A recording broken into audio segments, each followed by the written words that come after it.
Hello! In this video I will show you how to install ChatGPT Widget on Samsung Galaxy M56.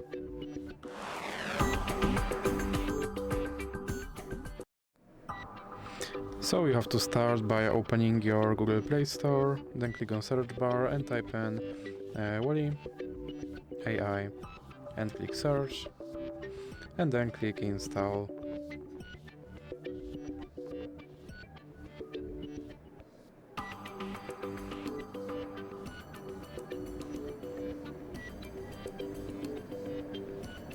Now you can click open and then click on this button to skip introduction, then click not now and click open permissions.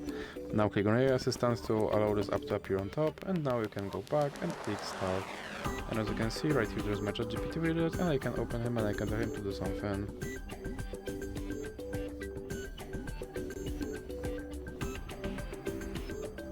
And as you can see he responded. And if you want to remove him from your screen, simply drag him into the X icon in the middle. So, that's it for this video. If you liked it, please remember to leave a like and subscribe.